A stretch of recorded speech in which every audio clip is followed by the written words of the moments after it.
You will hear a conversation about different options for travelling to France. First, you have some time to look at questions 1 to 5.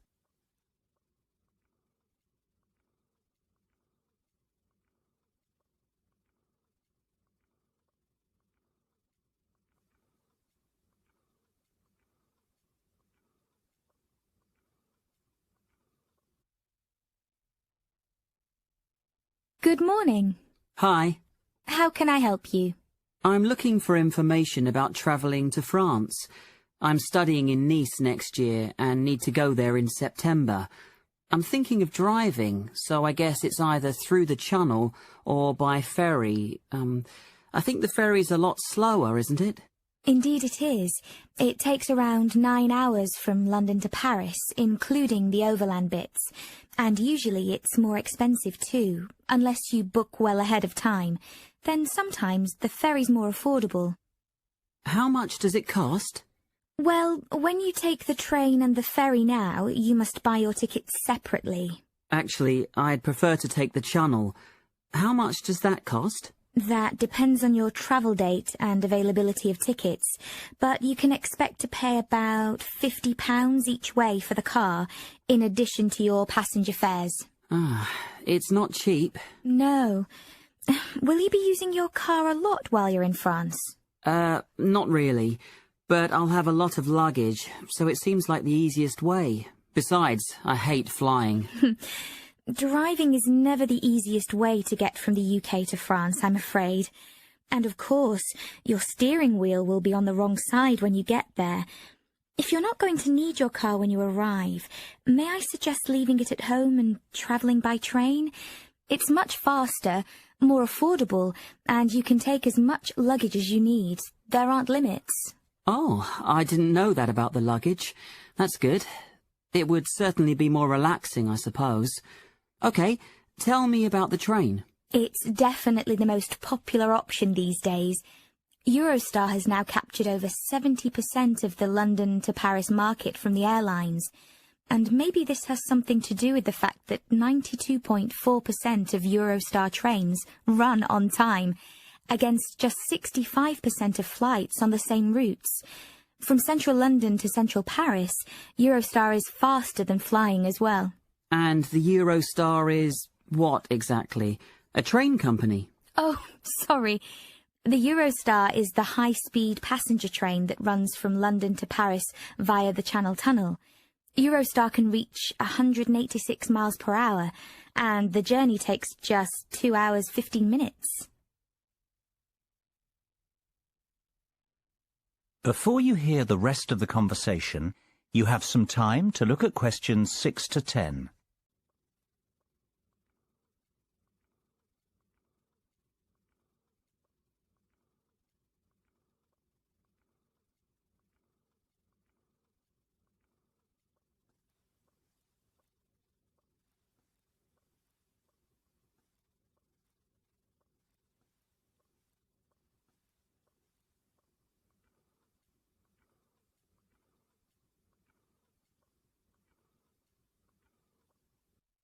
Now listen and answer questions 6 to 10. All right, so it's easy to get to Paris, but what about Nice? It's a fair bit farther. Yes, but it couldn't be easier. There are two main options. You can leave London at 7:27 in the morning, then transfer in Paris to catch the TGV train at 11:46, which takes about 5.5 hours, and be in Nice in time for an evening meal. Or you can take any Eurostar to Paris in time to catch the 22:25 from Paris, which arrives in Nice at 8:54. It's a longer journey, but many people prefer the convenience of travelling overnight. Yes, that appeals to me. About how much does the overnight journey cost? The example I've pulled up on the computer now costs £135 return, but sometimes it's lower, as low as £97. I'll write down a couple of website addresses for you, and you can search for various times and fares on your own. Thanks, that's great. Oh, one more thing. I'll need a single fare because I won't be returning for a while. Is that going to be more expensive? No, don't worry.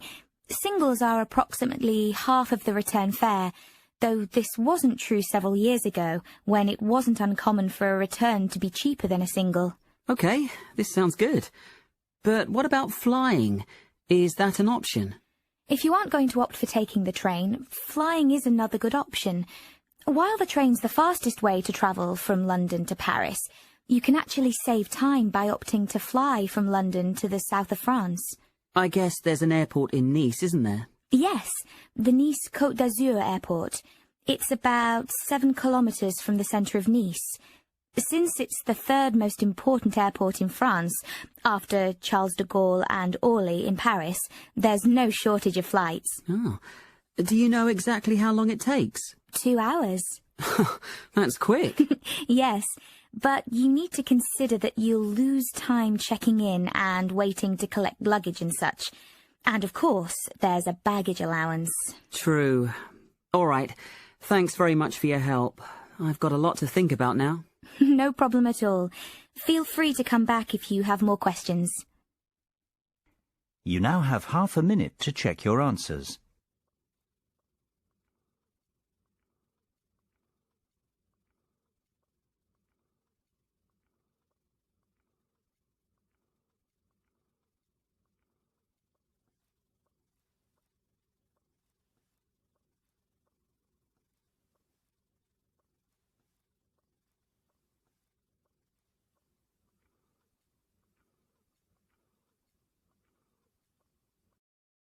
Now turns to part 2. You will now hear a guide talking about an architectural development in the city of Birmingham. First, you have some time to look at questions 11 to 15.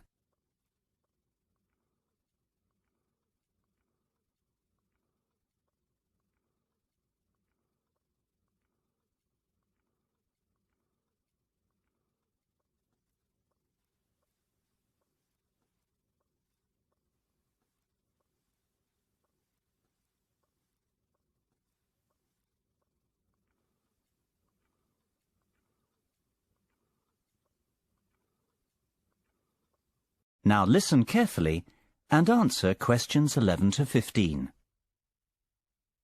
Good morning, ladies and gentlemen. Thanks for joining me on our monthly excursion to visit new architectural and city planning developments in our city of Birmingham. Today, as you can see, we're here at the development site of The Cube, and its construction is well underway. Indeed, the year ahead will be an exciting year for Birmingham Development Company and its construction arm, Buildability, as the construction of The Cube, the most spectacular building in Birmingham, continues at speed. This new building, valued at over £100 million, has been designed by the internationally renowned architects Make. Their design team, led by Ken Shuttleworth, has created a 17-storey cube aimed at providing a spectacular contrast to the increasing number of towers appearing on the Birmingham cityscape. The complex 142-week building programme that will transform the Birmingham skyline upon its completion is currently over halfway through its development. The building will continue to rise over the coming year, with each floor taking 2 to 3 weeks to complete. As you can see to your right, the first shipment of the special gold anodized cladding that will adorn the cube has now arrived on site, and from February, the glistening golden exterior will begin to be installed, bringing the unique building to life.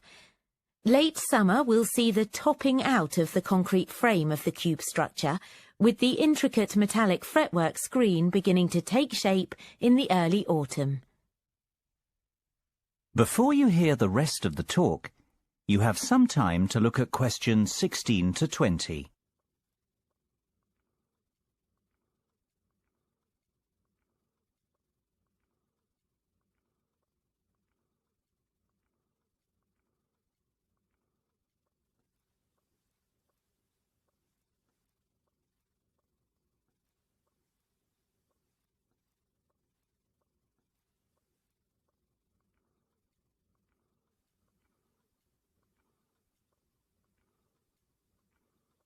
Now listen and answer questions 16 to 20.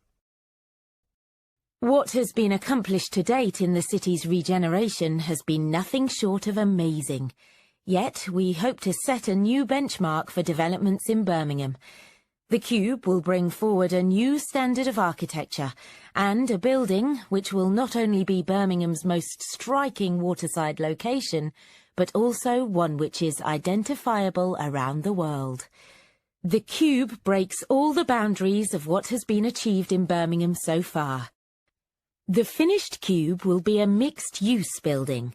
It will house the city's first rooftop restaurant with panoramic views, whilst a boutique hotel and residential apartments below will feature internal views over the twisting atrium. Further down, high-specification Grade A office space is planned, with more exclusive retail and waterside restaurants at the base. The mailbox has already raised the bar in the quality and calibre of our architecture, and the retail offerings, worldwide brand names, and stylish restaurants have given Birmingham a contemporary profile, rivaling the capitals of Europe. From the outset, the Cube's design team sought to create a new landmark building for Birmingham, which fits into its context and which draws people in. Lined with coloured glass and with an exterior clad in shimmering metal fretwork, the Cube has visible links to Birmingham's heritage in engineering and jewellery manufacture. It was essential that the building created a strong visual presence, immediately identifiable as a gateway to the canal and city centre area to the north. Our city is a city of the future, and as a futuristic building with phenomenal foresight in style and design, the Cube is indicative of our plans in how we see Birmingham developing. The Cube will help to elevate us onto a global stage. Now, let's go and have a look at the progress of the entrance gateway. You now have half a minute to check your answers.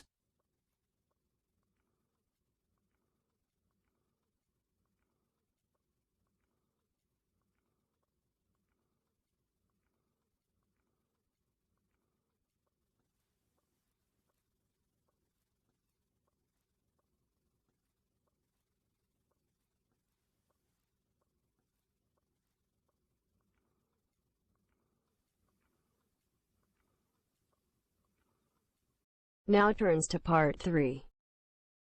You will hear a conversation between 4 students, Lynn, Thomas, Sophie and David.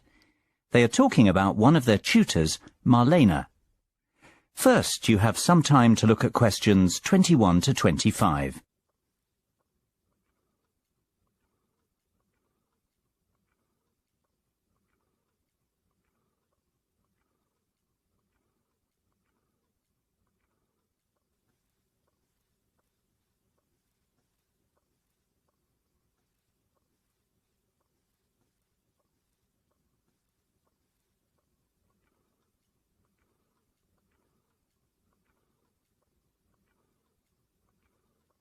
Now listen carefully and answer questions 21 to 25. Thomas, let's not go to the lab. Let's just stay here in the student lounge and drink tea and review the chapter. You know we can't do that. We've a responsibility to turn up and make sure our tutor has understood the week's lectures. If we don't go, no one will ever even realise she's got the theories all muddled up. Oh, really? Sophie, it's awful. Marlena just opens her mouth and I'm confused. Really, Marlena's our tutor. Yeah, I gathered that. You lot have got no manners. I was in the middle of saying something. She'll say things that make no sense whatsoever, and I'm thinking I've misunderstood something, and I'm looking around the room, and everyone has these looks on their faces of... disbelief and merriment. Maybe you do, Thomas, but we're not all geniuses. Really, I'll be so worried that I've got it all wrong. Then people start asking questions, and by, we figure out that she's mixed something up. That's too bad. It's not a good situation at all. But surely you're exaggerating a bit, Lynn. No, it's awful. I don't know how she got through her undergraduate studies, much less got accepted as a postgrad here. You'd think our professor would have some idea about her abilities. Before you hear the rest of the conversation, you have some time to look at questions 26 to 30.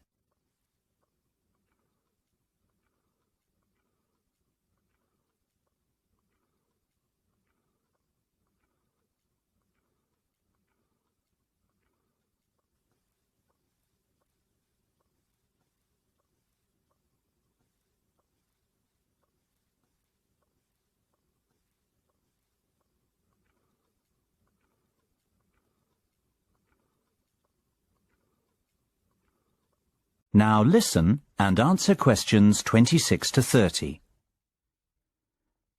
Marlena's an unusual name. Is she English? She's Spanish, David. She's got a really strong accent. Really, that's a lot of the problem, I think. I don't think she's thick. She just doesn't communicate very well. I'm not sure she understands us completely, especially when someone's joking around. And we do tease her a bit, I must admit. What a nightmare. I'd hate to have you in my class if I was a tutor, Tom. As long as you're clever, Sophie, you'd have nothing to worry about. But you've just said she's not thick. I think I've met her, actually. I think we had a class together maybe last year.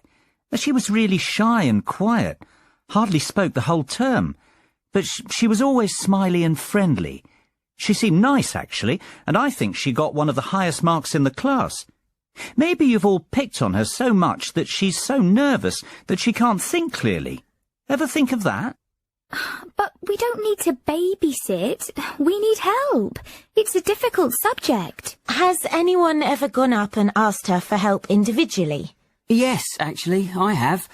I couldn't understand one of the formulas in the first chapter. The theory about why it worked just made no sense to me. So I went and asked her about it, and she cleared it right up. She was very helpful. She's not thick, I already said that. She's just so much fun to torment, right? Yep, that's it. Lynn, if you're having trouble with something, why don't you make an appointment to meet with her individually and see if she can help you that way? Maybe you'd see a different side of her. I reckon she just hates getting up in front of the class, and I can hardly blame her. Yes, I could try that, I suppose. Guys, the tutors aren't old academics who've been teaching for 30 years. They're just like us, 2 years down the road if we're clever enough to continue with our education. I know I'd be mortified to get up in front of you lot, and I don't think I'll feel that differently in a couple of years' time. You know, we're far more experienced as students than they are as teachers. You're right, David. Really, it's more like one of our mates is trying to help us out. But, you know, our mates aren't so frightened of us. Yeah, but you aren't so horrible to your mates, are you? You now have half a minute to check your answers.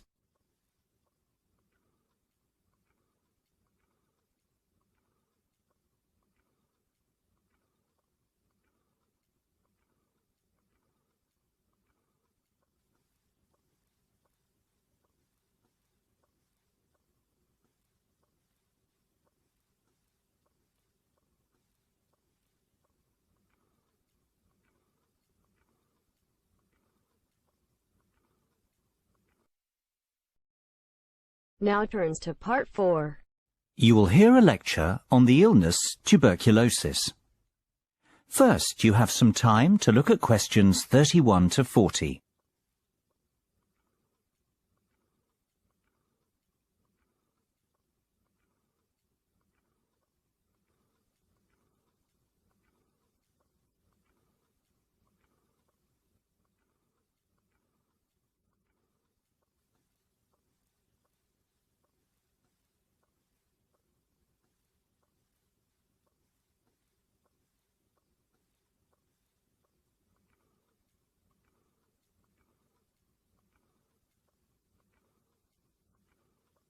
Now listen carefully and answer questions 31 to 40. Hello there. Can I have your attention, please? We've got a lot to cover today, and we need to get started. If you recall, last week we discussed the AIDS epidemic and its effect on healthcare systems in the countries with the highest incidence. Well, today I'm going to speak about another significant disease that is rather closely associated with the AIDS epidemic: tuberculosis. In the UK, active tuberculosis, otherwise known as TB, was common in the 19th century, the old consumption of romantic novels. Since then, better living conditions, better nutrition, immunization and effective treatments in the 20th century have all combined to make TB uncommon in the UK today. However, TB is still common in developing countries and parts of Eastern Europe. It causes more deaths worldwide than any other infectious disease, about 3 million per year.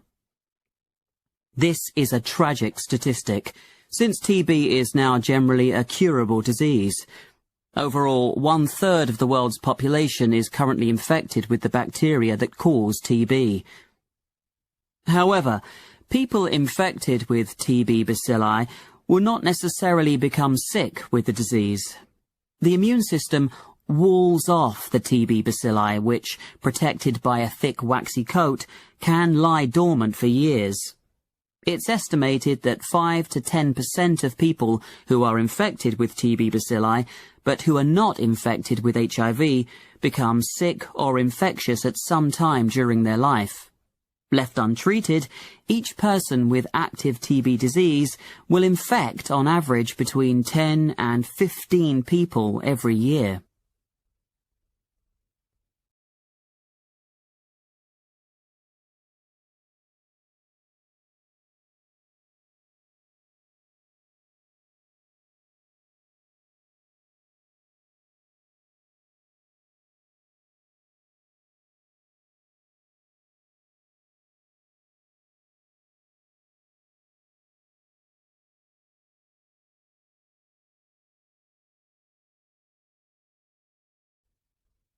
There are certain risk factors that make certain people more likely to become ill with TB.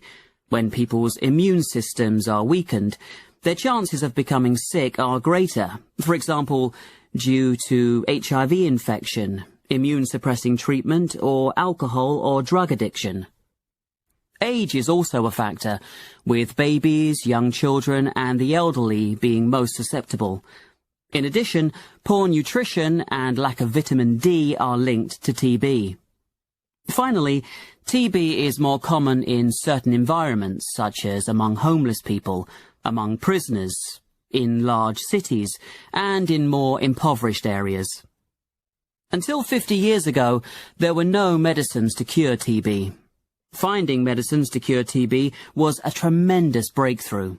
But now, strains that are resistant to a single drug have been documented in every country surveyed. What's more, strains of TB resistant to all major anti-TB drugs have emerged. Drug-resistant TB is caused by inconsistent or partial treatment, when patients do not take all their medicines regularly for the required period, because they start to feel better, because doctors and health workers prescribe the wrong treatment regimens, or because the drug supply is unreliable. A particularly dangerous form of drug-resistant TB is multi-drug-resistant TB, abbreviated as MDR-TB, which is defined as the disease caused by TB bacilli resistant to at least the 2 most powerful anti-TB drugs. Rates of MDR-TB are high in some countries, especially in the former Soviet Union, and threaten TB control efforts.